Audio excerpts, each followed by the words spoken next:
the circuit here. Pyra heads the race leaders. Oh, and there are all sorts of problems. Oh, big carnage. Oh, straight to the barriers. And through the smoke we come. What a crack!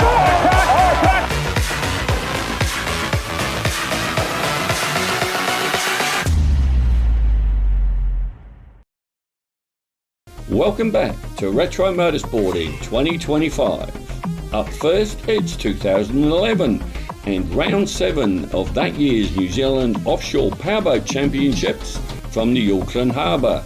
If you thought Sail GP was fast, wait till you see these guys.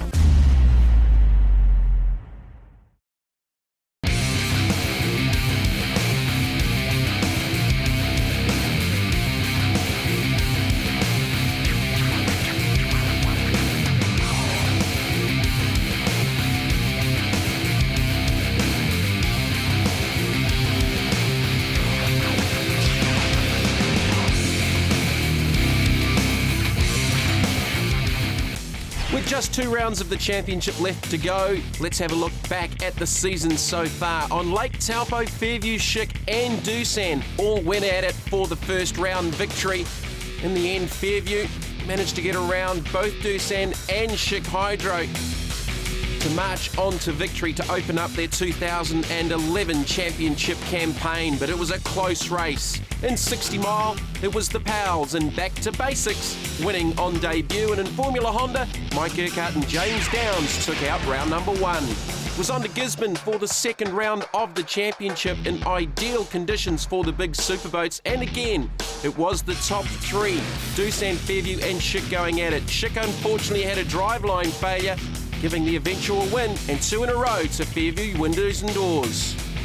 Back to Basics, like Fairview, won their second consecutive 60-mile race, as did Auckland District Collections 2 in Formula Honda. On to round 3 of the championship, and it was back to the Auckland Harbour and Maraitai, and this time it was Doosan charging on to victory for their first win in 2011 after Fairview struck engine problems. And Superboat Light, one of the best races of the season between New Zealand Blokes and Red Steel, went down to the wire, with New Zealand Blokes coming through to win in the end. And in 60 Mile, the first win in the championship for the Big Sports Classic, Konica Minolta, while in Formula Honda it was the Urquhart team again, getting their own back on some of the bigger boats. On to the Easterly Swells in Napier for round 4 of the championship, and again it was close in the early laps between Fairview and Doosan. Doosan having a couple of moments out there, as did Schick and Pro Floors, fuzzing a fishing boat that sneaked out onto the racecourse during the race. Pro Floors started showing what they were all about as they chased down Fairview and Doosan, but it was Fairview onto victory number 3 out of 4 starts for the season, and Konica Minolta their second win and another consecutive victory for Auckland District Collections and Formula Honda. Round 5 of the championship, and this will have to go down as one of the best races ever seen in New Zealand offshore powerboat history. Fairview and Doosan initially, well, as you can see, there was nothing between them out there on the race course, and then Pro Floors came to the party, making it a 3-way battle for the lead on the big East Coast swells in Whitianga. Fairview got a little bit of separation in the end, and they went on to victory as Pro Floors got around Doosan for their best race finish of the season. Espresso Engineers, well, they bounced back after a troubled start to the season as the reigning Super 60 and 60 Mile champions to take victory in 60 Mile, and it was another win for Auckland District Collections 2 in Formula Honda. On to Marsden Cove, in total contrast to the wonderful conditions in Whitianga. Schick Hydro, well, their championship campaign took a big hit with this big spin that sheared off both rear drives off the back of the 32-foot skater.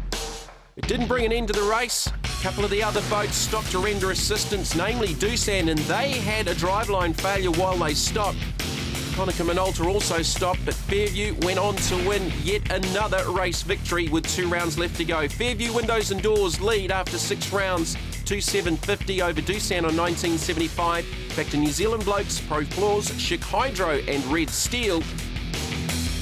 And in the 60 Mile Championship, Konica Minolta with a commanding lead over Espresso Engineers. Auckland District Collections 1 Back to Basics, Auckland District Collections 2 and Marine Works, and Auckland District Collections 2 continue to lead Formula Honda. So it's on to the penultimate round of the Rayglass New Zealand Offshore Powerboat Championships on the Auckland Harbour, presented by Global Security. Warren Lewis and Chris Hanley in Fairview Windows and Doors only need to finish here to win Lewis's first national title, as does Konica Minolta for the 60-mile championship. Penultimate round of the Rayglass New Zealand Offshore Powerboat Championship here on the Auckland Harbour. And what do you guys got to do to try and tie up this championship, because it is plausible this weekend? Look, on paper, yes, we stand a chance, but there's still 2 races to go, so we need more than just to finish today. We do need to score points, so we've just got to make sure that we're careful and just do the best job we can to try and come away with the win. Back after their dramas up in Marsden Cove, Chick Hydro return. This was the damage done after that spin, and this is what the boat looks like now, a complete re-rig and brand new Mer Cruiser drives. Scott, after the issues you had at Whangarei, losing both drives, an incredible amount of work's gone on in the last, 10 days or so to get Chick Hydro back on the water. Yes, no, the team's put in a hell of a lot of work. We've been doing nights to all hours of the morning to getting the boat ready. I purchased some second-hand drives off placemakers only a week before Marsden, so that came in handy, and yeah, we've been burning the midnight oil to get the boat ready. 10 days it took us to get the boat on the water. We had the boat on water on Wednesday, a couple of wee teething issues, and this will be the second time back out in the boat when the flag drops today. So let's have a look at the race course for the 7th round of the championship here on the Auckland Harbour. Certainly one of the iconic races with the Harbour Bridge smack bang in the middle of the race course. 16 laps for 100 mile, 10 laps for the 60 mile, and this race supported by Global Security. So it's on to the race start from the West Auckland end of Auckland Harbour. Still yellow, still yellow, still yellow, green flag. On board with Chick Hydro, Murray Tuffin and Scotty Lewis. Thank you, have a good race. Here's Fairview Windows and Doors, look at it. There's Dusan just to their right and already mowing past them. There's Red Steel out to the further right. So we had a clean start, all boats in the race, no one left behind, over. So Fairview Windows and Doors and Pro Floors drag racing each other. Chick Hydro have made a fantastic start, as has NewZealandBlokes.co.nz. This is a unique rearward shot off the back of Mike Knight's Auckland District Collections, running in the Sports 60 Championship, looking to tie up that title here on Auckland, as are quite a few of the teams. Rayglass also carrying an onboard camera in that Formula Honda battles. We go back on board with Fairview Windows and Doors. You right, mate? Yeah, we're good, mate. Yeah, we're all good. Pretty relaxed in the cockpit of Fairview as they make their run now. New Zealand Blokes won the start. Fairview Motor on past Chick Hydro. They're talking to Scott Lewis and Murray Tuffin before the race start. Fairview's got Race control. 120 miles an hour underneath the Auckland Harbour Bridge. They're going to be a little bit hampered by gear ratio choice. Former Mer Cruiser drives off the Placemakers Superboat owned by Richard Shaw's. Not geared right for these flat water conditions, so they're going to be down a little bit on outright speed, but they should have good acceleration, which may not help them here at Auckland, other than this end of the race course opposite Queen's Wharf. Way you go, way you go. Just a little bit of concern there, a couple of boats just sneaking across the race course at an inappropriate time. Got Pro Floors back about 50 metres and about 100 metres out. So Chris Hanley just letting Warren Lewis know where the second place boat is, and it sounds like Pro Floors. We go back on board through the pack with Auckland District Collections. While it's flat water for the big boats, these smaller boats are going to go through the wakes of the big boats that have already gone through. So it's still quite a challenge for these little 19-footers. Mike Knight looking to tie up his second consecutive championship. Problems here for Dusan. Well, talking to the team before the race start, they've had a troubled week. They went and did some testing and they had some small engine issues on the electronic side of the race boat. And I think, like Fairview at Maraetai, they've stopped and tried to reset the electronics as Fairview starts their first lap here on the Auckland Harbour for the penultimate round of the championship. Pro Floors in behind them, on board with Chick Hydro. Now they're in a battle with NewZealandBlokes.co.nz for that third position. Go back to our 60-mile leaders and it's back to basics. Glenn and Chris Powell in the Oki Manafelt bat boats. So dramas for Dusan. I know they flew a couple of parts over with some of the members of the Team 3 Australia team that raced here last season as Konica Minolta go through side by side with Gulf Force 10. Mike Urquhart and James Downs looking to tie up the Formula Honda Championship here at Auckland, have the race lead on the first lap. So some of the Team 3 team brought over some parts for the weekend, which they've installed in the Doosan boat, but it may not have sorted the issue out. As we're back on board there with Ray Glass running third in Formula Honda as Fairview. Rory halfway through the first lap, 120 miles an hour on flat, calm conditions on the Auckland Harbour. And we're going to be looking at lap times in around that sort of 3-minute 30 mark. One of the shorter courses, one of the faster courses on the Ray Glass New Zealand offshore calendar. There's Fairview blasting through. Fairview right in their wake, sliding into that second position. It will be NewZealandBlokes.co.nz in third after that fantastic start, and just in behind them, Chic Hydro. That slows us down. What are you finding with trim? Neutral is about the best. So the boys just talking about trim settings with those Mercruiser drives. And completely replaced the damaged Imcos after that disaster at Marsden Cove. So probably more of a test session for Chic Hydro. Look how far back Doosan are, and they are struggling to even get to 80 miles an hour. They're back there with the big sports classics. So Doosan really struggling here. This is really going to help Fairview Windows and Doors. Warren Lewis looking for his first national title here to tie it up at Auckland. That's lap one. Yep, 1 down, 15 to go.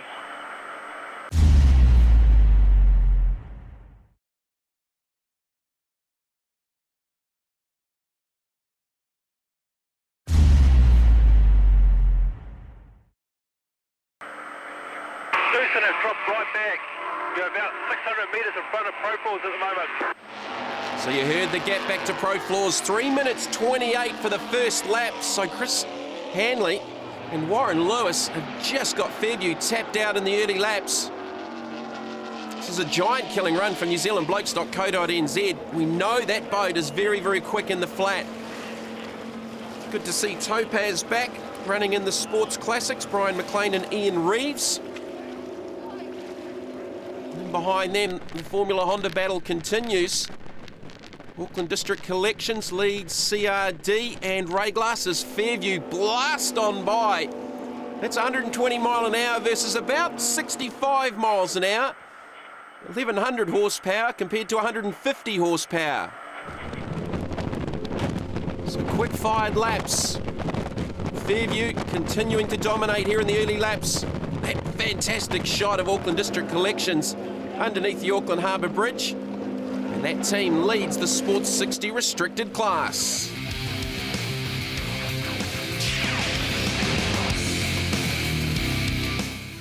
Welcome back to downtown Auckland, the penultimate round of the Ray Glass New Zealand Offshore Powerboat Championships. Fairview marching on towards victory. Looking for their 6th win out of 7 starts, and Warren Lewis's first national title. Chris Hanley won one 2 years ago, sitting alongside Tony Coleman in Cure Kids. So Warren Lewis, he's tried for 7 seasons. He and his brother Scott won a lights title in the 2nd year of that 7-year campaign. As Pro Floors continue to chase down Fairview Windows and Doors. Not ideal conditions for Pro Floors, but I know Wayne Velder and Richard Shawes have made a lot of changes to make that boat a lot quicker in the flat, and it's certainly proved to be the case over the last couple of rounds. So, camera helicopter chasing down Fairview. Close to 200 kilometres an hour on the Auckland Harbour. Good to see Gordon Robinson and Andrew Macbeth back in Barracuda kayaks. Now they're running 2nd in class behind NewZealandBlokes.co.nz, ahead of Red Steel. You know, Barracuda is a very, very quick little boat in the flat, the former Doosan Superboat lights. Glenn and Chris Powell off the back of their victory at Marsden Cove on their return to the championship. Looking for another win. Their championship chances were over after that clash with Espresso Engineers at Maraitai at round 3. And Espresso Engineers having problems here. They've already stopped out on the racecourse after a pretty good start, racing side by side with Back to Basics. Konica Minolta, they'll continue to lead Classical. They've got a pretty good battle on their hands between themselves and Gulf Force 10. And there is Hakulasua and the team in the Big Scarab, new sponsor this year with Gulf Fuels. Geoff McCrath on the side of the boat, looking pretty relaxed in the back as we go back on board with Auckland District Collections. And there's Fairview again, blasting by them with the Auckland skyline in the background. John O'Hanley, Rodney Jurgens in Marine Works Energizer, second in class behind Auckland District Collections. This is Auckland District Collections 2, Mike Urquhart and James Down. Leading Formula Honda, James Down just having a swivel back to see where the chasing back of boats are, and it's Total Oils now slotting into the second position. James Taylor and Shannon Thickpenny. Ray Glass now up into third, Mike Smith and Bobby Lloyd. In fact, they're fourth. There is third, CRD Automotive. Total Oil, CRD and Ray Glass are very, very close to each other. Auckland District Collections 2 with about a 6 to 7 second lead. So Bob Smith and Flea Coolin also with a chance of tying up their second consecutive Lights crown here at Auckland. They're narrowly ahead of Schick Hydro Racing, back on board with Murray Tuffin and Scotty Lewis. They are fourth overall on the water and just down on outright speed with the wrong gear ratios in those newly installed Mercruiser drives. This is a pass 4 position as Red Steel look to go up the inside of Barracuda, and it doesn't quite come off. Barracuda with a tighter turn, and look at the ground they've made up with that. With the Carson brothers and Red Steel running right through the Rooster Tail. So that'll be 6th and 7th on the water as Doosan continue to struggle. And they are already laps down on the race leaders, struggling to get up over 90 miles an hour with one of their engines.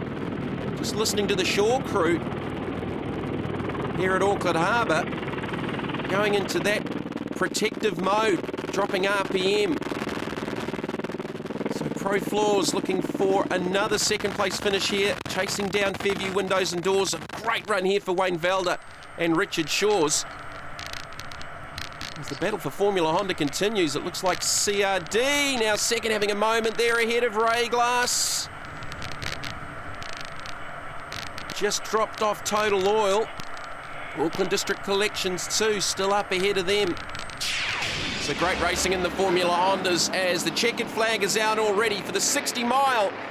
And it's Glenn and Chris Powell and Back to Basics taking victory here on Auckland Harbour for the 60 mile category, and they'll take out the victory in the Super 60 class.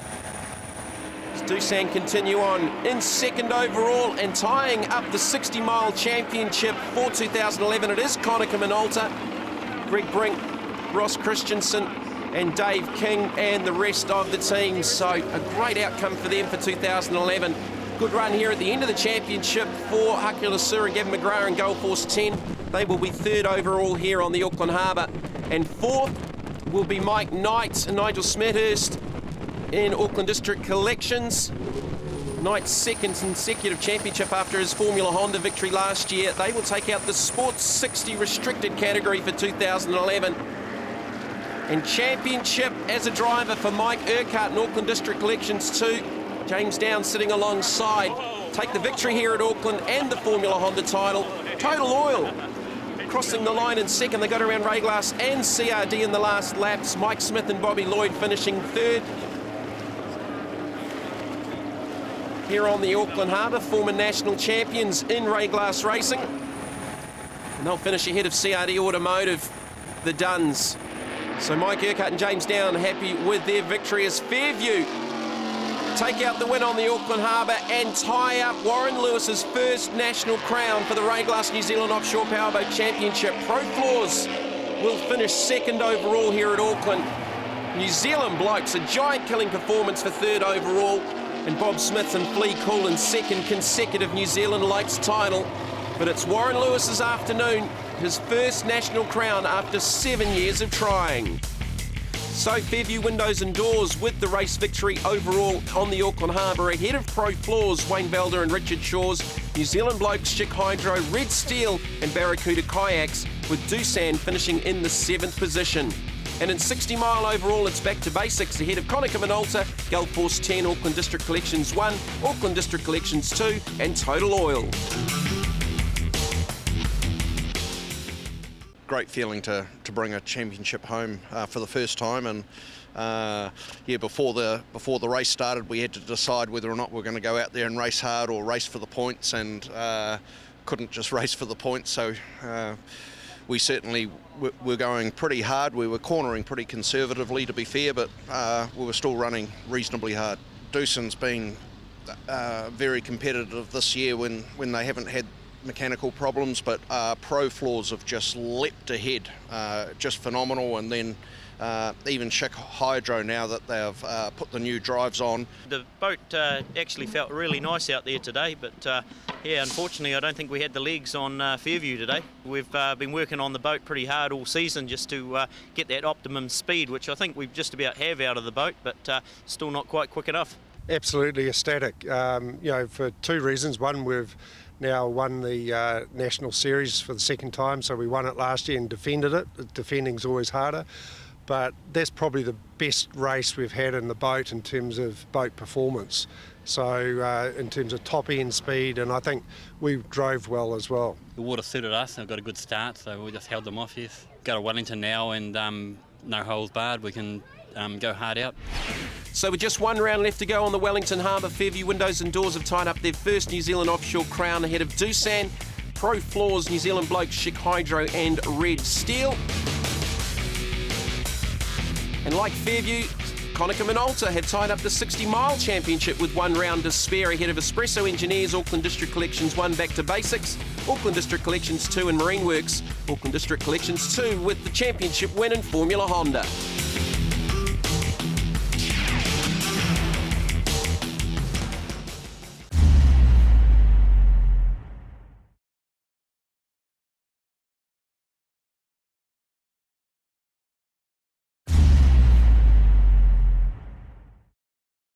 Welcome back.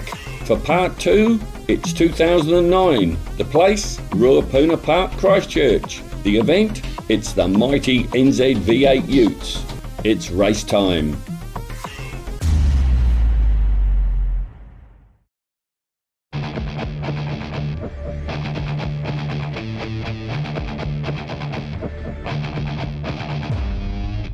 The third round of Pukekohe sorted the men from the boys with more drama and carnage. It also saw Mac the Bomber Peach become the third different winner in as many rounds. Success amongst failure. Kia ora and welcome to the NZ V8 Utes, coming to you from Powerbuilt Raceway, the first leg of this season's South Island Tour. Now, the cream of the crop is already starting to go to the top of the series tally, but is there any chance of an upset? I put that question to category manager Jamie Kett. Coming into the Powerbuilt Raceway of round 4, and the 3 rounds have been quite tight. Matty's had a good break on everybody else. He's carried on his form from last season. I guess from Mackie you go back to Mac Petch and Kane Lobb and the burner, who's had some bad luck. The points are tight, there's still plenty of points to be had. There's 12 more races in total. I guess the best placed ones are probably Mac Petch and Kane Lobb.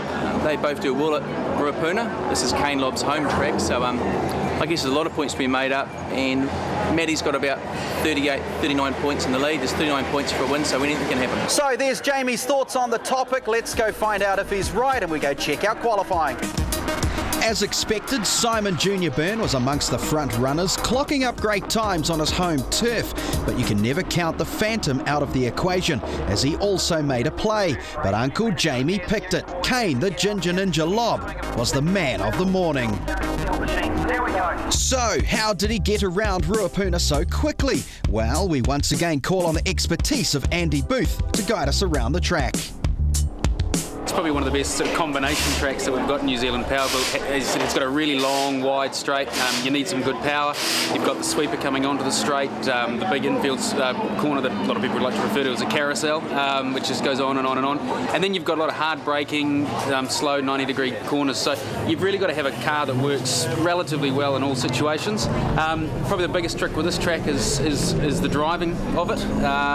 It's a track that I've always referred to as my bogey track. It took me a lot of years to get my head around it, and it's something you've just got to switch your mind from being fast and committed, out the back and pothole and those sort of corners, and then getting to the infield section, just slowing right down, being really calm, not braking too late, literally driving it like it's a road car. Okay, that's the deal. Easy peasy, and Kane Lobb led the way in race 1 with a tight bunch close in behind. And the bunch were only going to get the scraps of points as the Ginger Ninja barreled away. Mike Pero once again in the right place at the wrong time and has a minor melee with James Huggy Urquhart. And with Ginger running away, the battle was fought for second and third between Matt Phantom Lockwood and Simon Junior Byrne. But leading from start to finish was the red in the red. The rest having seemingly no answer. Pretty good start. We're sort of neck and neck. He came up to me afterwards and said that he sort of outbraked himself and sort of spoiled. We might have had a run up to turn 2, but I managed to pull a gap and then extend it over the race. So Mark Cromie and the team here have made the car really fast, and we'll try using to gather as much points as we can this weekend. I did the exact same thing as we were here last time. Just broke myself a little bit. Sledged into the corner, which obviously scrubbed off a lot of speed, and then had Simon on my tail for the rest of the race. It's all about banking points with the McDonald's team this weekend. To be fair, I mean it's all go 4 races within sort of 5 hours, and in that particular race with 2 very good drivers ahead of me, and I just had to wait for Matty to make a mistake. And all credit to him, actually drove a very good race, but I picked up about 6 tenths on my lap time, so we're right there. It was a really good race. Meanwhile, Pero and Huggy were trying to decide who was at fault. No one ever takes the blame in motorsport. I don't know. Someone tapped me from behind, turned me around. Next thing I see me looking at the other guys, and yeah, managed to turn around again and carry on, but lost out and were bent the front end. So we should be right for the next race. Mate, we had an awesome start. Went from 11th to 6th on the start. Came around, slower car of Mr. Pero. I don't know, maybe he thinks because he's the class sponsor or the day sponsor, we've got to give way to him, but he just come across and chopped me off. First instance turned him round, we were still operational, but as he spun and I tried to get out of the way, we hit again. Took out my front suspension, so I'm gutted, mate. Big repair now because you only have, basically half an hour to get the ute ready? Yeah, mate, we've got, I think there's 4 Holden teams and even a Ford team sort of helping out. We've got guys all over the vehicle, everyone's pulling together. It's a great sport, eh? All right, stay with us, the boys fix, and then it's race 2.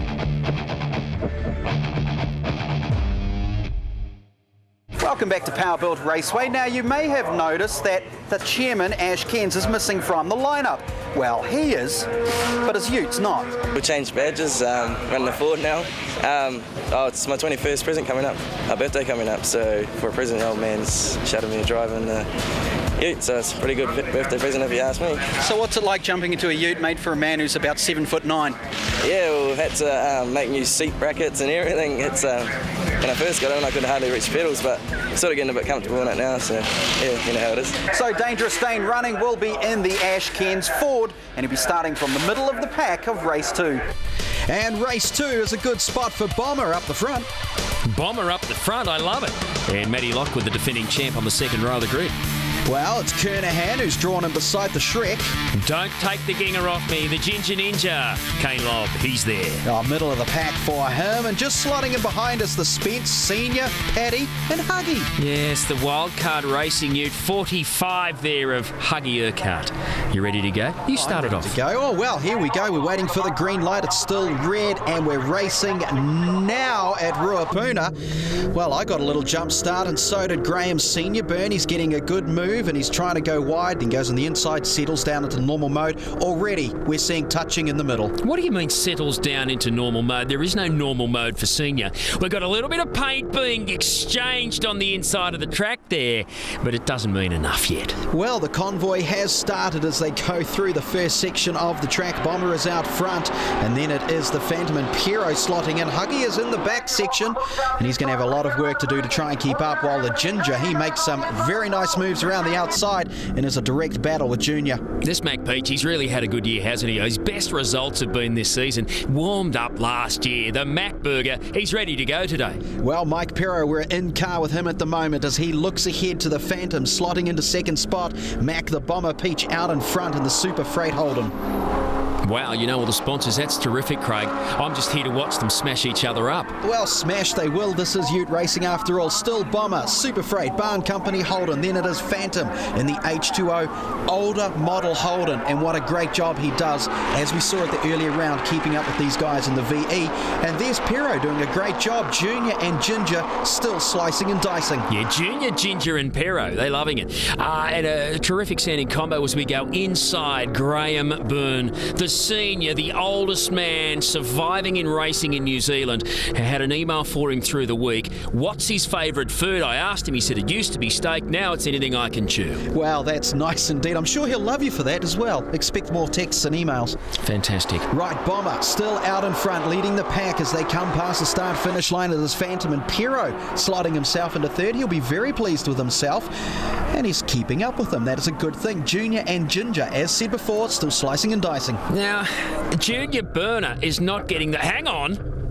Huggy Urquhart. James, what are you doing? I spoke with him last week. I said, go a little slower towards the corners. Are we getting a replay? All we saw was smoke in the background. He's gone and hit the wall. We'll try and see what has happened. We're in car with a senior, and he's gone down the inside of Shrek, and it looks like a big problem there for the Ken's Bins machine, and that is Dangerous Dane running in there. He got up the inside of Shrek, so no problem. Still nothing seen of Huggy. We don't know. Righto, well, he's gone. Let's forget about Huggy unless he returns and gets to the front. We don't want to know about Huggy who? At the moment, it is Bomber out in front, still leading the pack, and we're in car with Simon Byrne in the McDonald's Ford as he's all over the back of Kane Lobb. He's in the number 2, second last year in the championship, not getting the results. Why? What's going on this year? Well, he has had some problems engine-wise. He had a problem at Pukekohe, and it looks like it's carried on down here to the South Island because he is losing ground already to... Well, hang on! Lost ground earlier. Well, look, I'm coming over the top of you, but can't they keep it on the track? We've got Mac Peach goes very wide, and then right behind him, in the H2O to go, Lockwood decides to go grass as well. Come on. Lockwood has never been one for sticking to the black all the way through. He's quite happy to go dirt and grass as far as the stewards will let him. It's just the way he races. He's young, he's youthful, exuberance. That's what he's got. Mr. Mortgage, Mike Pero, what about a screamer this weekend for him? Sitting in there in third at the moment, he's had issues with the Ute, and looks to me like he's getting a bit of a flicker, a bit of a flash from the Ute of the Ginger Ninja. Let me through. All right, the Ginger Ninja, as always, on the date of everyone, and he is right up the back of Mike Pero. We're in car with Graham Byrne as he tries to make a move around the outside of Dangerous Dane running, who is in the borrowed Ute. Of course, they've swapped Utes. Paddy, Ash Kens is now not racing, so there's all sorts of Kens Bins Ford Ute swapping going on. Beautiful move nonetheless, and now another great move. He flashed Pero before, get out of my way, then he just takes him as I look for smoke in the background. What's all this about? Someone's blown up something big time. Oh, there we go, the man I was talking about. I just glimpsed the Ute. It is Dangerous Dane running. He has cooked an engine. Oh my lord, that is not good news because he has leased the Ute for the weekend. All right, sorry, I was getting excited here because he's crawling to a stop, and then I was expecting smoke, and it never came on the replay. No, fortunately for him, unfortunately for you, the Ute stayed in one piece, and there was no drama to be had as Bomber leads the pack around the track. The Phantom all over him and getting very sideways. Yeah, he's very close, right on the hammer, and then bang, right behind him, the Ginger Ninja. It's almost back to the future, isn't it? Because because now in 4th position, it's that Macca's Ford. These are the guys from last year that were winning everything. And here we go, a big move from Kane Lobbs. He tries to go around the outside of the sweeper. It's not going to happen in those Utes. Stick with the plan, Ginger. Ducking behind as we watch Dane. He looks like he's going to get towed off the racetrack out of the way. Yeah, look, the guy there on the quad bike and the flashing light has arrived to make sure everything's okay. He gets him! He gets him! Too much speed. Look, Lockwood's got to get himself the new model Ute. He's driving incredibly well, but it's not got the pace. Well, it certainly showed there, didn't it, that the older model Ute was not enough to drag off the 2 VEs that are now in front of him. You can be the greatest driver on the racetrack. If you don't have the merchandise behind you, there's not a lot you can do. So he just relies on pure skill and hope that he can keep up with these boys. Bomber still leading, the Ginger doing a great job to come from middle of the pack to get up to second. Yeah, unfortunately, the thing for Lockwood is, as good as he drives, any slight mistake, the quicker, more powerful Utes come through. It's all over. It is all over. They'll jump all over. And remembering these guys are starting to slide around. It's only race 2. They only get 6 tyres for the weekend. Now that means qualifying, race 1 right through to race 4. They're already sliding in race 2. Yeah. Big problems can be had soon. Big problems. 6 for the weekend. That sounds like too short. Yeah, it is. They have to do a rotation where they pick the good ones. They must go out with some new ones, I think, for the final race on the front. There's all sorts of connotations. It makes it difficult. And as I speak about that, here's some tyre grip as the Ginger goes on the inside. He's going to get him too. He has the Bomber Mac Peach. No problem at all. The Ginger Ninja driving superbly. He won it in round 3. How's he going to get on this weekend? Plenty of speed in that one. Well, it was a good racing move. It was clean. There was no argy-bargy, no nudging. There was no senior in that moment. There was no senior in that moment. There was no senior moment. That was a junior moment, not a junior Byrne moment, but a junior driver moment, Kane Lobbs moment. It was a fantastic racing manoeuvre. We see plenty of pressure still going up front. We're in with Mike Pero at the moment, and there's more dust as they go on the edge of the track at Ruapuna. It makes it difficult out there. It's a big, hard sweeper. Hey! 2 wheels. Well, he's clipped the curb and he's got up on 2. Is he getting paid to be a stunt driver, or is he out there to win races? Well, he is putting plenty of pressure on the Phantom. He's gone sideways again. He's losing the plot. We watch the replay. Hey, just clips the inside of the corner, up onto the outside wheels. Here we go with a slow-mo. Bushka, wild ride. At one point, it looked like he was only on the front right wheel, and that means one wheel only. So a good wild ride for the Junior. I think that's taking the 6 tyre thing to the extreme, Craig, trying to drive around on 1, maybe 2 tyres for part of these laps. Well, it does save on tyre wear. Yeah, I can see your point. We look down the back of the field. We have the Shrek and we have Paddy in the old Ashkins machine, a Swapsy done, and Spence, of course. So they're doing a good job. Shrek in control for a change. Does he like that nickname? Because Shrek's not a... Hang on! The Macca's Ford loses it in the background. He gives it a bit of a spin and he racks it up and goes for a donut to get it back on track. You gotta love it. You do have to love it. I don't know what's going on with Junior at the moment. This is his home track. He knows how to drive it. He knows he's got 6 tyres. We watch what happens. He's going up close to the Phantom. Was there any touching? Righto, Phantom hold the inside line. The Macca's Ute comes in a little... Well, there's not a lot in it, is there? No, he's just trying to give room. He goes a bit wide. The tyres go. They're all getting sideways round there. Well, they're not handling that fast part of the circuit with great finesse and not really thinking, because coming into the sharp corner here at the end of the lap before they go into the start-finish, hard braking. They know they've got to look after their tyres. I don't know what they're thinking. Early in the race weekend, this is the kind of thing I'm going to have to talk about them with every single week, Craig. Well, they haven't been listening so far, and we're in car with Mike Pero as he tries to chase down the Phantom, and I wonder whether he's gone out with older tyres trying to save his new ones for later in the weekend, because his Ute is slip-sliding, and that's not his normal style. No, that's not his normal style. Mind you, last few outings, Pero's style has been to go fairly slow and to pull over and stop a couple of times.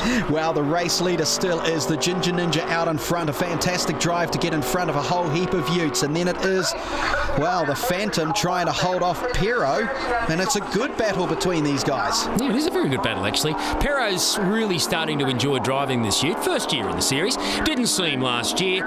These are very different to anything he's been in the past, and he's coming to grips. He is. is. You know, he's had a few problems. He's blown engines, he's had fuel problems, he's been knocked off the track when he's been sort of in the wrong place, right time, all sorts of connotations, and he's had a few problems in the opening rounds, but now he is starting to show the rest of the field that he is capable of being up there. Yeah, it's comfy. It's like a lounge room in there with Pero, and he's right on the hammer of the Phantom, last year's champion. The Phantom really driving this ute hard. It's almost not fair on him at the moment. Well, he's driving lines that we're not used to seeing. Now, maybe he's overdriving the ute to compensate for the fact that he's looking ahead in the distance and he's seeing the V8 Utes well out in front of him, and he's trying to stick with them, knowing at the same time he's got to hold off Pero, and we're still in car with Simon Byrne, who in the earlier lap had few problems when he put his tyres onto the dirt. He's coming up hard on his father. Oh, hang on! What is this about? What did the old man not buy him a good enough birthday present? He's just slammed his father right in the back here. No need for this. Oh, you've not had the racing line, Junior. Senior tries to get through there, and his son smacks him in the backside. Christmas card lists are going to be very short this year in the Byrne family. Well, Senior is out. We're on the last lap. Ginger still out in front. The Bomber in second, and here comes the Phantom, still getting it slightly sideways. Pero doing everything he can to try and get past. Well, you've got to say well done to the Ginger Ninja Kane Lop. He took that lead fairly early on in this race, and he's just not given it up. Hey, well done to Mac Peach. He drove and he held it for a while, but the Ginger Ninja, superior skills at the moment. Well, there is a battle further down in the field. If we look back, and there's Spence going a little loose as he tries to go around the inside of Shrek. It's not going to work there, Spence. Just keep an eye on it as we watch Ginger coming down the back area of Ruapuna for the last time. Well, I'm giving him a standing ovation. The Ginger Ninja is driven perfectly in this race. Got points early on in the series, hasn't won a round yet. Could this be his weekend? So a very happy Mike Pero in third with Phantom in second, but yet again a wonderful drive by the Ginger to grab top spot. I mean, this weekend our car's just brilliant. This is what we've been hoping for all season, so it's finally come together and just make the most of it. I was wondering if I'd get anywhere near the front in that race. There's a couple of sort of front runners in front of me, but I mean, as it turned out, I got past them all right. No real rubs. It's always a bonus in this class, but and then to pull a lead was brilliant. It just shows how fast the car is. I suppose it's a much better feeling than starting out front and leading from start to finish to actually produce some real racing and get past 6 other utes. Boring as batshit when you're out the front and there's nothing else in front of you. It seems to be long when you're actually defending in a race. When you're chasing and making positions, there's never enough laps in it, so it makes for exciting racing. I mean, I'm having a ball. Everyone else is enjoying it by the sounds of things, so it's awesome. Well, most people are enjoying it, but what about the Byrnes, Senior and Junior? It's not their first altercation on the track. We tried to work together and just didn't quite work out on that corner. It was a combination of factors, but it was sort of an accident really, and a bit of a shame because Junior could have got another position there. There's better ways to get past Dad. Yeah, there is, mate. Hey, look, we're absolutely dripping. It was just one of those things, There was a hole there, and I went through it with Mike a bit clean on the lap before, and it was just unlucky. Just happened to be Dad. Well, maybe they should try the Spence approach. Calm, quiet, steady, with a much lighter repair bill. Had a good dice with Frankie there, had a slip up the inside, but relented there a couple of times. We had a good race. But things are not quite so rosy for Paddy, and I'm sure he's blaming the ute. I don't know, we're not on the pace this weekend. I'm not sure why. We're chasing the problems all weekend, so. The Ford Holden battle's getting a little interesting. Yeah, it is. There seem to be lots of people going off in the grass and lots of dust. I don't know what's going on there, but I'm just trying to hang on to it and trying to keep in touch with them. But yeah, we just got no pace here today. I don't know why. I'm supposed to come to the South Island and go really well. It's my home tracks here. It's not working that way. Race 3 next. Stick around.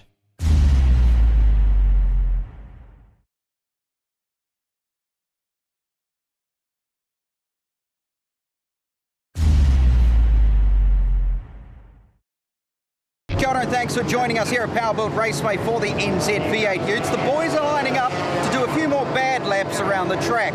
But before they do, let's take a quick time out and see what makes a few of them tick. And tick this lad does. He's a front runner with skill to burn, and he's getting the rare chance to prove it. Current Utes champion Matthew the Phantom Lockwood. As a young kid, I always wanted to do go-karts. Mum and Dad wouldn't let me at the time, being too dangerous and everything. I suppose I just always wanted to race cars, just had quite an interest in it and thought I'd be pretty good at it. Finally talked them around, probably took 8 years or so, and then got into the stock cars at the Speedway, did quite well in that, and then went into an HQ Holden, met the crew here and sort of went from there on. Now we're in the Utes. It's good fun, the Utes are really, really fun, good competition, and being on the top feels pretty good, so yeah, loving it. Dream is V8 Supercars in Aussie, so yeah, ideally we're trying to work our way there somehow. At the moment the results are going really well and had a few offers on other cars, but it's really just a money thing at the moment, so if we can get a bit of cash together we'll step up on into something else, yeah. Okay, time now for race 3 of the NZ V8 Utes at Powerboat Raceway. And race 3 sees the wildcard Huggy up the front alongside Paddy. Yeah, is this a reverse grid or how's this one work? Yeah, this is reversing again the marbles, so we've got Dangerous Dane running alongside Kane Lobb. Yeah, I'm just making sure because you're never quite sure. Well, it is a mess with the Utes sometimes and the way we move it around, but yeah, marble draw sees McDonald's beside the Phantom. So him and Dad will be in this race. I wonder what we'll see happening this time. All right, we wait for the 5 lights at Ruapuna. They're all red, they're about to go out. We go green. We are racing in race 3 of the NZ V8 Utes. A big smoke from Pero and Ginger making the big moves down the inside. Well, I don't know what happened in front of him, but the Ninja got off to a blinder of a start, making up several positions as we look from Huggy back to Paddy. Well, Paddy's jumped right in front of Ginger as he tries to go around the outside, so here's some serious pressure, and now they're all filing in behind, going wide out of the way, and Paddy's gone wide. Paddy, he's giving it a bit of a backward tickle, as they call it, as the Ginger Ninja sits right on his chuff. It will not be long, and the Ninja will be passed, I'm telling you. Well, as we see the sun shining on Ruapuna, Huggy is still way out front as they all go into the harsh left-hander that they've been losing it on all weekend so far. Huggy doing the heavy brakes, not the best of lines there. He's under some serious pressure, and already Paddy goes up the inside. Bad move from Huggy, so does Ginger, and the Phantom's there as well, while the rest of them fight and scrap. Well, no one can see me, but I'm shaking my head because once again, these guys are ducking in far too deep, far too fast. You just cannot maintain forward momentum. And Huggy has done it again. The Phantom's all over him, so he's lost the spot, and he goes off the track, and he's going wide and loose, and even Spence might make a move. Here we go, looking at it. 3 Utes gone up the inside. Even Shrek got on the inside of it. Well, look, it's harder to get them back than to give them away. What did I say to you? The Ginger Ninja, Kane Lobb sneaking up the inside of the Cairns bin vehicle. Well, Paddy has let him go through, and usually Paddy is fairly defensive on his racing lines, but I think he has realised there is not a lot you can do. You might as well just let him go. All right, if he's going to let people go, is he going to let the Phantom go? Because Matthew Lockwood now on the tail. Ginger Ninja's going to drive away. Yeah, he's going to drive away. Paddy has probably looked at it and seen, okay, race 1, qualifying, race 2, no one's been able to touch Ginger Ninja. Let him go, and I'll battle for the lower placings. And he's battling all right because he's got the Phantom on the inside, Phantom on the outside. He holds the line, much better cornering. Huggy needs to watch that. Yeah, Huggy, he is feeling the Phantom's pressure. The glare from the Phantom coming out of those steely eyes is something to behold. Well, what's good is we're seeing Shrek just quietly slotting in behind, watching the action as we look at Mike Pero, remembering Mike Pero is now also in one of the older Utes. He's not in his newer VE because he does have 2. Oh, hang on! What I want to see is pictures of this again from the in-car of Mike Pero. Absolute carnage. There's the Macca's Ute in some trouble, the number 2 of Simon Junior Byrne. It's not even a Ute anymore! Well, we watched the replay. Simon has been carved by the backside of the Kernahan Ute. Kernahan spun by the looks of it from Huggy. We'll catch it on the in-car. Pero. Kernahan's gone around. Huggy's caught up, and on the right-hand side, out of shot, Huggy and Kernahan have taken Junior and turned him into a sardine can. Well, I think Huggy's actually, to his credit, taken one up the backside from the Phantom. Well, who do you put that one down to? Either way, there's a couple of panel beaters going to be very busy this week. Oh, we're going to have to look at the Utes as they come on by, because we have lost our big front runner, which was Junior, home track, and not a good home race. Well, I mean, he has driven his Ute fairly banged up this series. He's taken one from his dad. Now he's just about lost the tray out of the back of this thing. I can't see him continuing. Well, it's pretty harsh as we watch Huggy still limping around the track. We might even see him going to the pit soon. Rear quarter there on the back right hand has been hurt as we watch Ginger. He just leading the race. It's good night nurse for him. So the fight at the moment is Paddy, Phantom, and wouldn't you know it, Shrek is sitting in fourth. Well, that's quite amazing, but that's the kind of thing you'll see under Carnage. I still can't quite work out what's happened. Was it the fact that Kernahan just lost it and everyone had to duck for cover and they couldn't find any cover? They only found each other. Well, we're watching a big passing move now, and the Phantom went to go around the outside of Paddy. It's not going to happen. Too far round the outside. You've got to duck in, make him panic under braking, and then get him on the inside. But he's got him because he had possession as they led into the S's, and he sneaks around. Well, hang on. The in-car with Senior, expect some carnage. Well, expect something. Hang on. It's clean, Matt. It's clean. No, he's going to cause something here in a minute. He's going to cause something here in a minute. I think he's letting you down. He is. That was clean racing. Not only from Shrek, but from Spence, Bomber, and Senior Byrne as they all flow around the track trying to chase down Paddy and Phantom. Mike Pero slotting in the background. Yeah, look, they're not going to catch the Ginger Ninja, right? Just forget about that. Just forget about the Ginger Ninja. Just going to pick up points again. We're back in the middle and we're racing for position and points. That's what we're after. Can we get through without a few more incidents? That's my question. Well, we've got to remember as well the tyre thing we were speaking about earlier in race 2. 6 tyres for the whole weekend, only 4 on a car. That means 2 spares. It means you have to jumble them around and mix and match and hope you pick the right ones so you're not going to have more carnage, which is what you're sort of hoping for. Well, quite frankly, the amount of smoke we've seen this weekend, the way they diving in, well, there's issues there. There's issues there. We've got a car to the right, just it's almost going backwards. Well, that's Kernahan just struggling to get around the track. Mike Pero makes the most of that. Of course, he missed that carnage. He still goes wide there, so he's making use of every little inch of the track he can, and it's just single file follow the leader as they try and go around. Mike Pero can't catch them, and no one can really do any serious passing. Oh, here we go. In car again, Senior. He's got to go wide to avoid whatever he can. He ends up as wide as you like. He's off the track, basically. He loses the back end, and somehow, as everyone sneaks past him, he gets it back on. No panic. How did he manage to keep that all in one piece? We're watching, look at Bomber. Well, look at Bomber come hard on the brakes, and that's what happens. Well, there's going to be plenty more. Senior trying to get it done. We'll be back with more Ute racing after the break.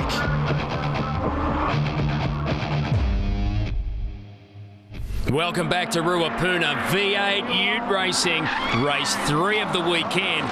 And my question is, who hasn't been involved in an incident as we see another one from the Bomber? Well, Bomber's done the heavy braking to go around the inside of Shrek, and Shrek did the wise thing and stayed out of trouble. We're watching some action from Huggy and Junior after their carnage earlier on here in race 3. They're still circulating. Hang on a second. The tray was hanging off Junior's Ute. He'd already taken one from his old man. Have a look at it. It's like a scrapyard. Wardy's Demolition will have an absolute birthday party after this thing. Well, we watched the sardine cans that are Huggy 45 in the wild card racing. Alongside him is the Team McDonald's Ford that's looking like a fairly mushed up burger at the moment, and he is losing a lot of speed. Oh, well, he's lucky to be out there, let's be honest. I'm amazed they got that thing back on the track. Well, I'm amazed they've even let him stay on the track. Obviously, the stewards are looking at it seriously, decided there's nothing hanging off, nothing's going to fall off and cause any problems for any of the other Utes. The only problem these Utes are going to have is, well, the problems they cause themselves. Yeah, and they're causing themselves plenty of problems as Pero tries to keep out of trouble. The question must be, how long before we get a decision on what happened back there before in that incident that we don't even know what happened with? Well, yeah, and I'm amazed there's no black flagging either. All the Utes are still out on track, so obviously, again, the stewards, the officials have been looking at it and talking and analysing and saying, well, we actually don't know what went on. Let's keep them racing. Racing incident. That's what happens in the Utes. We touch, we crash, we rub them, we break them. Well, the field is still going well. We know Ginger Ninja is way out in front. No one can touch him. But the middle order is where the battle is at the moment. We're in car with Graham, Senior Byrne, as he's lost a fair few spots backwards and forwards. We jump now to Huggy, still trailing a bit of the plastic. Seriously, every now and again you'd get black flag for that. But you definitely get black flag for this piece of... What is it now? Well, is it a Ute? I'm not sure. We know we're on the last lap, so that might be a godsend for Junior as he can carry on and clock up some points. We are watching Ginger now as he locks into the final sections. Kane Lobb, he won the last race. He's going to pick up points in this one, and the way he's been driving, he'll pick up the weekend, his first weekend, as the Ginger Ninja looks for that checkered flag. Should we go quiet and stand up for it? Well, I'm sure some people might. There could be a standing O from the Mark Cromie Holden team. He's just taking to Ruapuna beautifully. Not even a big squeal. Moderate sounds as he goes around the track all by himself. No one behind, no one in front. He's not even racing. There's nothing like the sound of the checkered flag flapping in the breeze, is it? Well, how about the sound of a V8 Ute on its own, circulating the track? Ginger Ninja, race win. And look at the Mark Cromie team. Well, there's the standing ovation we talked about, and here comes the checkered flag. Well done, Ginge. You've racked up another one. Well, Kane Lobb with another win and getting set for maybe a clean sweep. And it was good to see the Bomber grabbing a podium as well. Yeah, a bit of fun out there, eh? Good driving with the guys and clean work. And Paddy did good to grab fourth after a horrid morning.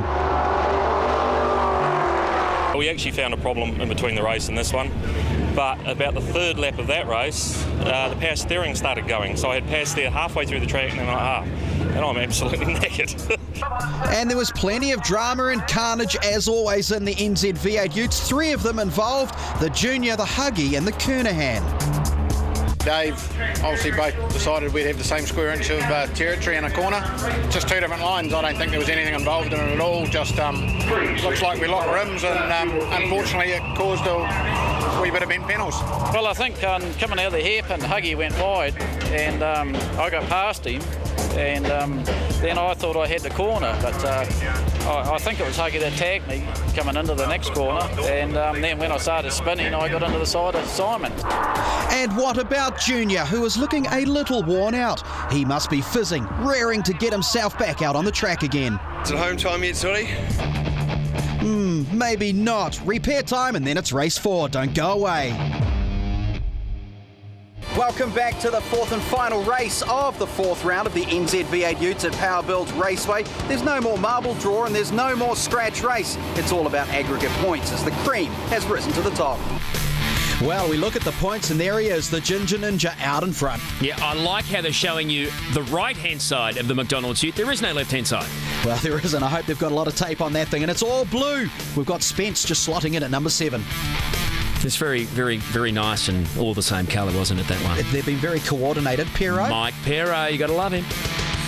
All right, Kernahan and Huggy back on the racetrack, which is good news after the carnage of race 3 as they get underway. And look at the Ginger go. He has got a clean line, Shogun. Yeah, well, Lockwood looked like he bogged down just a wee bit. Mac Peach got away to a good start, coming down the inside of Lockwood, but it was the Ginger Ninja. Perfection off the line. Well, if we're going to see any action, we'll see it now from the in-car of Graham Senior Byrne. There's already a brake lock-up, and there goes the Shrek going wild. James Huggy Urquhart in the action again. Ruapuna has not been shining on him. I just wish the camera was on his face, not at the back of his ute, because every time he's gone onto the grass, surely he gives it a smile.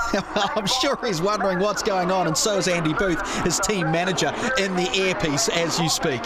You can just imagine what Boothie's saying to him. It's the dark bit, not the green bit. We're watching the field go through single file. Ginger, the Kane Lobb, leading the pack. Bomber, Phantom, Junior, all trying to grab some valuable points. Ginger Ninja, race 1, victory. Race 2, victory. Race 3, victory. He takes the lead off the line. Will race 4 be victory? Well, at the moment it's looking so as we're watching a little bit of really aggressive cornering from the Phantom. He's gone wide, ducks right in on the apex of the corner to catch the rear end of the Bomber's ute, but still not enough. You've got to be smarter and wiser than that to get past a veteran like Bomber. Yeah, and actually you've got to be a little bit quicker. And at the moment, as we've talked about, he's just not got the speed. The Ginger Ninja, on the other hand, has the speed. Mac Peach, he's got plenty of speed. And the Mac is Ford, well, it's lucky to have any speed. Well, last year, you've got to remember the Ginger Ninja in the first season had all sorts of problems. DNFs, DNSs, crashes galore. He was caught up in accidents that weren't his fault. This time, he is showing a clean pair of heels, particularly down South Island where we've started the leg, and we're here at Ruapuna, and he has just gone nuts. The Mark Cromie Holden team have set that ute up beautifully for the Ginger Ninja. Well, every time we go in car with Graham Senior Byrne, I'm actually waiting for something to happen.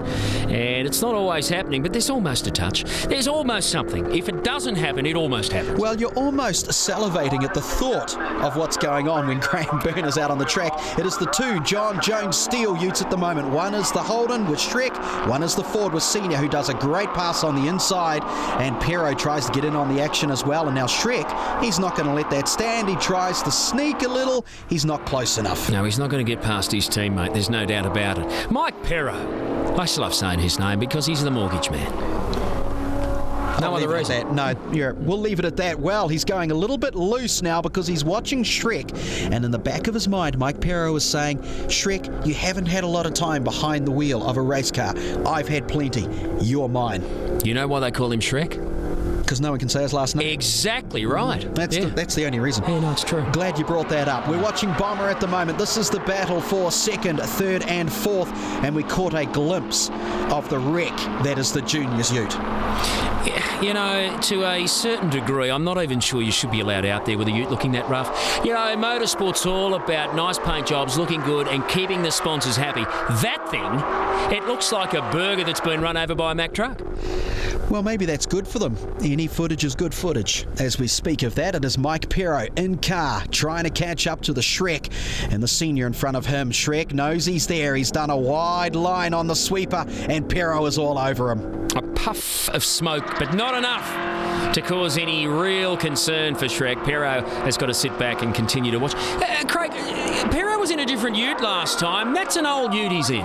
Yeah, that's correct. He's got the newer VE and this older model. He's racing the older model while he's trying to sell the newer one. Right, he doesn't want to crash the new one, which would mean he couldn't sell it. You've said that, not me. Well, I'm not suggesting he would. I'm just saying he wouldn't want to. Right, well, we're watching the field as Pero keeps an eye on you. Oh, hang on! He's had some action. Hang on! Did he tap Shrek or Shrek just going a little quick? Shrek's just started to drift, the tail comes around, and Pero just goes through. I suspect Pero gave him a tap. Well, let's watch the replay. Ah, yes, Pero got around the outside and Shrek has gone a little slow. He's lost it. I don't think he was touched. No, I take it back, Mike. I take it back. He never touched him, and he's innocent until proven guilty. Well, we're watching 3-4. The battle with Lockwood and Junior. Bombers sort of secured second at the moment. Junior's ute looking a real mess on the tail end. And like you say, lucky to be out there even. Well, I mean, aesthetics. We all love good-looking things, and that's fairly crinkled and rough and sharp-edged. Well, it's still running well, and so too running well is the Ginger Ninja Kane Lobb. Look at him. There's not even a ute. Well, there now is a ute in sight. The three of them battling for second, third and fourth, knowing that Ginger is cleaning up. Oh, he's 5, 6, 7 seconds ahead of the rest of the pack. He will take 4 from 4 this weekend unless a miracle happens in terms of the rest of the field and he blows up a car. I can't see it happening. Well, we know these utes are standard. I was just thinking about the streamlining as I watched Junior come around with his wrecked ute, and I was worried about the streamlining, how it would affect performance. But you've really got to remind yourselves that these are road standard utes to a point. Upgraded brakes, upgraded suspension, and all running the standard tyres. Well, the same standard tyres, Yokohama brand. So they're all equal on that point. Apart from that, they are a standard road-going ute, so they haven't really got that 500-odd horsepower that'll affect the handling and the streamlining as the wind sort of chafes its way around the side of his ute. No, it's not a real spoiler package as such either. It's not to a huge extent in terms of aerodynamics. However, they look good, they sound loud. These guys are having a hell of a time driving them, and as we've seen, they actually don't mind touching each other as they go through corners. Well, they say rubbing is racing, they say swapping mirrors. There's nothing wrong with it as long as you don't have to pay the bill, write the checks. And these guys are having a good battle without actually touching, which is quite surprising and nice to see for a change. Yeah, well, the front runners have been pretty good, haven't they? Lockwood there, who won the championship last year, he's just holding off Junior Burner. Here's a manoeuvre down the inside.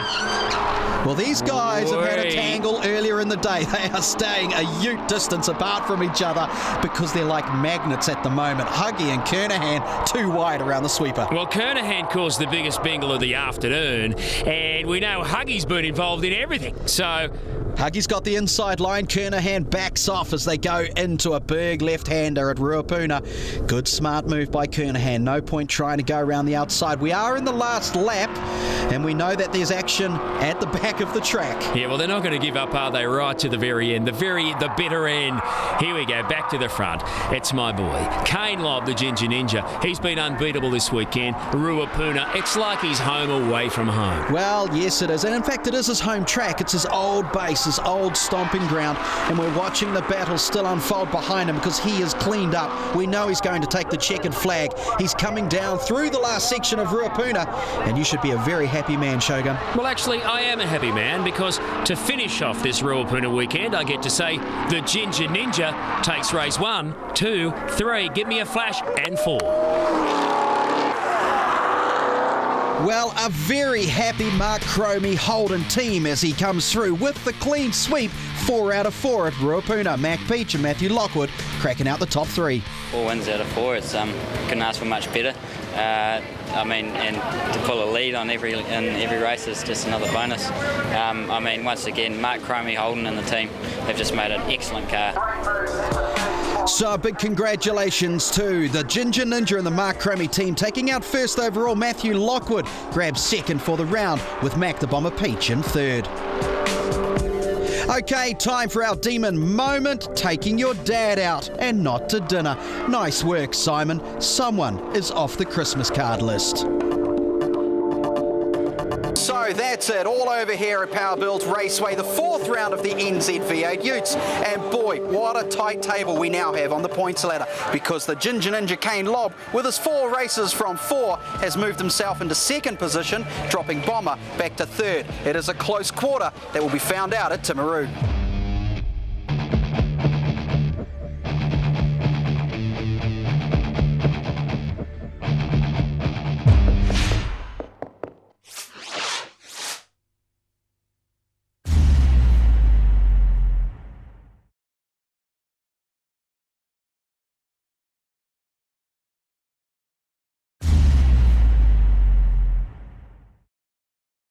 To round out the 90 minutes of your viewing pleasure, we have gone back to 2008 and the Wanganui Bike Files. We present the F1 Superbikes Race 2. But wait, there's more. We'll also show you a short blast from the post-classic sidecars to finish off.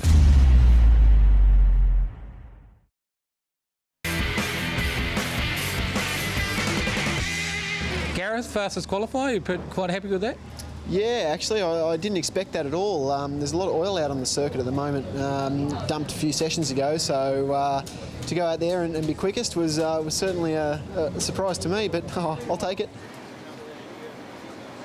Craig Sheriffs had changed brands in the off-season. Would it make a difference? Craig, second fastest, you're having a little bit of problems with setup. Yeah, just typical Wanganui stuff. We've still got a little bit of work to do on the front end just because it's so rough, and it's a place where you're very aggressive on the brakes and just still bottoming the forks out. But we're changing the bike each time we've ridden it, and it's definitely getting better and better. So we've changed it again and go out in this race and hope we've made a good guess.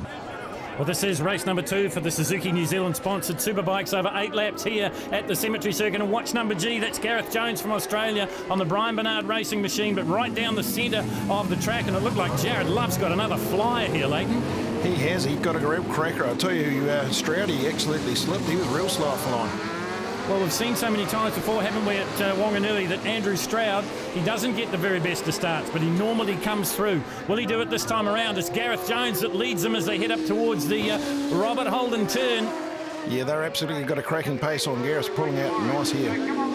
So through the right-hander that is Robert Holden and up into total span now. This little short straight, just enough to get the bike back into 2nd gear, because these 1000cc Superbikes, that's just about the only gears they're using. Maybe 3rd a couple of times on the front straight and also on Taupo Key. Brilliant move there from Craig Sheriffs on the Honda this year. Well, that's a favoured passing spot for him here at Wanganui, and he's done it again. He's got the pass on Jared Love as they head down into the Mars Pet Care turn number 1. Down the short chute, and then it's a long Taupo Key. Absolute cracking start, mate. That was an awesome move by Craig. He'd be really stoked with that. And Jared Love's looking good. There's Strady. He's coming back through the pack. That's right, he's up to 4th place now, but look at this. Sheriffs is starting to pull in Gareth Jones. Gareth Jones was a sensation here last year at Wanganui. Never seen the place before. Came through, qualified, one of the fastest, rode the wheels off the Brian Bernard Yamaha, and that's what he's doing here as well. Look at this onboard footage here. We're on with Stroudy here, so this will be interesting. He's going to crack the pedal. I don't know how many times. We'll count as we go through, but looking good. So once again, picture-in-picture here at Wanganui. As you're watching the foot movements, the ballet-like movements of Andrew Stroud. He's such a tall bloke, he's like a praying mantis over this brother Suzuki. This is the battle at the front of the field though, and Sheriffs is getting a little bit closer. He has a sneaky look down the inside. Can he make the pass stick? Jones has got to give him room, he does so. Oh, and he got so close to clipping the curb as they come out onto Taupo Key. Now it's a horsepower race, Slayton. Who's got it, the Honda or the Yamaha? Oh, I don't know, mate, she's close, but I'll tell you what, Sheriffs is absolutely climbing into this thing, and it really does look good. These two are getting away from the pack. Well, it is a hot day here at Wanganui, and if you remember 2 years ago, Craig Sheriffs on a 600cc machine set the lap record in the 48. You heard Leighton say it's a mile around, and that is fast. And you get a graphic example of it there. Look at the way the bike twitches as Gareth Jones hangs it all out as they head for the Beresford Bridge once again to complete another lap here at Wanganui. It's Palmerston North, Craig Sheriffs in the front, Gareth Jones chasing hard. I think you can forget about the rest, Leighton. Oh, I don't know, mate. I'll tell you what, I think Gareth's going to have another crack. Well, this is the battle at the front of the field. Here's an example of how fast it is. This is down the DML Builders Straight, the front straight here at Wanganui. You're riding on the back of Ray Clee's Suzuki. And just listen to the revs on the engine. And there he is, the man from Kumu. Said by many to be the best engineer in the business. Not a bad rider either. He's won the TT at Pukekohe in the past. He's coming back after a lengthy spell with a troublesome arm injury. But great to see him back here at Wanganui. Doesn't she sound sweet? He's just cracking under the bridge now. Look at that, just pulling away. Sounds lovely. And look at that, you hear not too many gear changes, so what we said is absolutely correct. That's Tanner, I think, who's trying to pull him in there in behind him there. Yes, it is. Yeah, definitely is. Peter Tanner on the Aprilia, the 1000 V twin. As they work their way up towards the Beresford Ridge. It's a different perspective, isn't it, looking behind? Certainly catches you. It's eye-catching. Look at the crowd. But hey, we're back to the action in the front. Oh, and what action we've got here, because here comes the attack from the Aussie. The Queenslander's got up the inside. Oh, no! Sheriffs has gone straight through, and he's cursing himself. Look at it. He shakes his head. He can't believe the mistake he's made here. He's coming back. Well, look at him. Good on him. Who's he got? Oh, there's Hayden Fitzgerald. So he just popped in front of him. Just got in front of his teammate. There is Andrew Stroud. Right in behind Stroud. It is the 69. That's Jared Love on the Suzuki again. Then it's Fitzgerald, and then it's Sheriffs. Now, Leighton, I got to put it on you. You've done lots of laps around here yourself. You've seen these guys race. Can Sheriffs come back from this? Oh, he's a tough toddler, I'd say. He's got the power to pull him Love or have a crack at Love, but look at Gareth. I mean, he's got half a front straightaway on these guys at the moment, so it's Yamaha, Suzuki. So, wow, this is going to be really hot to watch. Well, that's the thing. Is it time to shut the gate? Is Gareth Jones bolted? He's the sole member of the Brian Bernard racing team this year on the Yamaha, the Pirelli Shod machines. Here's a little battle going on behind the scenes, if you like, further down through the field. Bruce McKenzie in there from Martinborough. Here is Gareth Jones. Now, he's going to be involved with these lap traffic. Oh, Jones has thrown it away. Can you believe it? And look at the bike. It spins like a top. Jones jumps up onto the hay bales. Here they come. The others must be coming through. Yep. The bike is in the middle of the racetrack. The yellow flags are out. Oh, Andrew Stroud couldn't believe it. He did double take. He saw the G lying on the ground.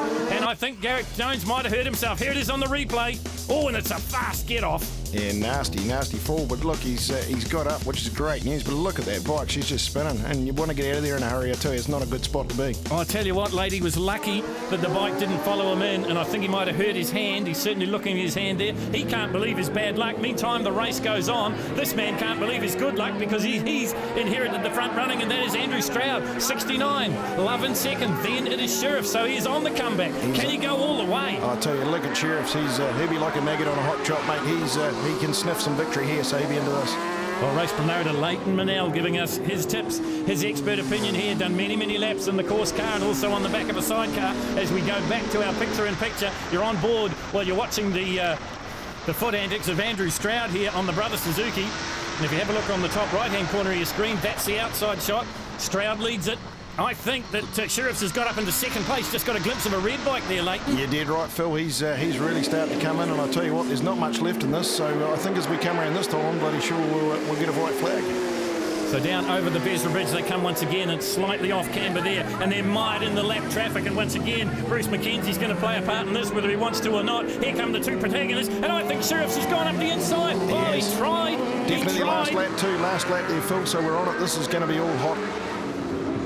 So on to Taupo Key for the last time, up towards the Suzuki crossing. Big wheelie from Stroud on the brother Suzuki. Then it's the Castrol Honda of Craig Sheriffs. He changed brands. We've got another one going down. I'll tell you what, that looked like Jeff Titchburn from Hastings. I think he went off there. I think it was, and that was the same place that Gareth Jones went. And here is Sheriffs up the inside into Robert Holden, and he makes the pass stick. Sheriffs does it. He runs a little bit wide. Can Stroud come back? No, he can't. I think he's going to be thwarted by the lap traffic.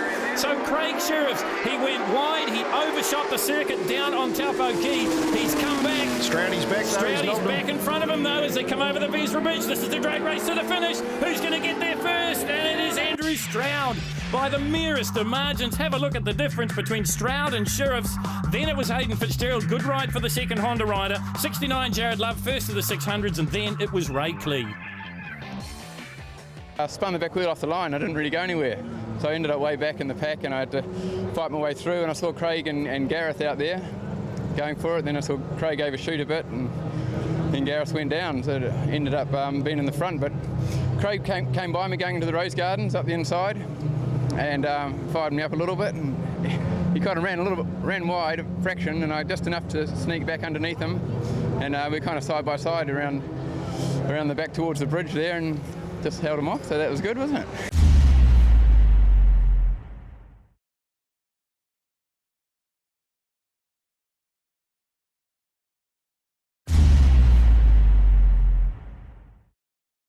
As we get set for the post-classic sidecars, and these guys are worth the price of admission. They're probably not as fast as the top sidecars that my co-commentator Leighton Manel normally competes on, but they make up for it in excitement and fun.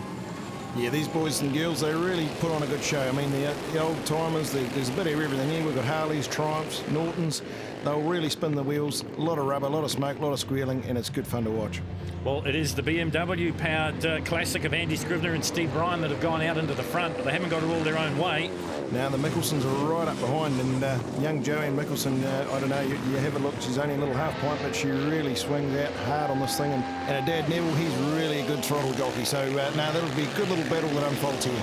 Well, this is a class you know a lot about, Leighton, and you said that watch the 95, and look at the way she's hanging over the side of the chair, but the real place to watch her is on the Vesra Bridge, because she'll get out and just about bang her head on the curbs.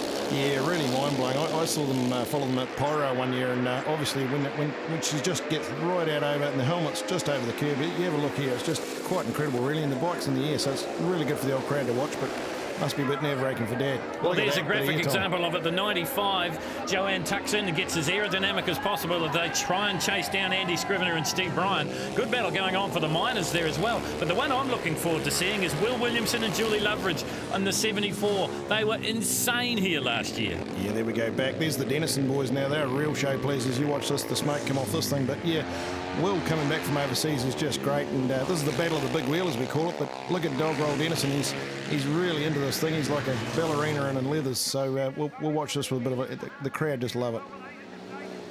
How much have sidecar racing changed? You compare these rigs to what we're riding today with the LCRs, the likes of your machine Leighton, and of course Steve Braun's bike, and there's no comparison really, is there? No, I'll tell you what, when we come past them in the same race, we just about whip their stickers off, but I'll tell you what, it's just a lot of fun.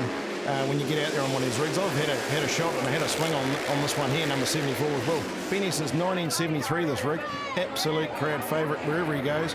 And there's Julie hanging in on the back there, but a lot of fun, and just everything's happening. You feel the air, you feel the wind, and I don't know, it's just something you'll always talk about. You were saying that the numbers are up in the post-classic sidecars, and it's the reason that we're giving them separate races here at the Suzuki-sponsored Cemetery Circuit this year. Yeah, no, it was great to see. I mean, we did a crowd survey last year, and they were all saying, where's the classic sidecars? So, look at that end of the race fast. But Scrivy's just pulled away with that quite easily. Peter Anderson into second.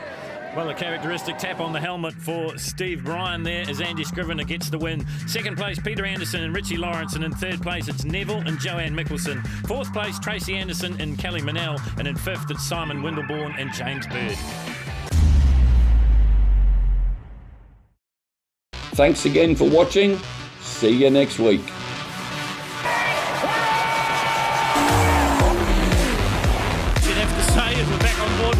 here, fire up. Here's the race leaders. Oh, there are all sorts of problems. Oh, big carnage. Oh, straight to the barriers and through the smoke we come.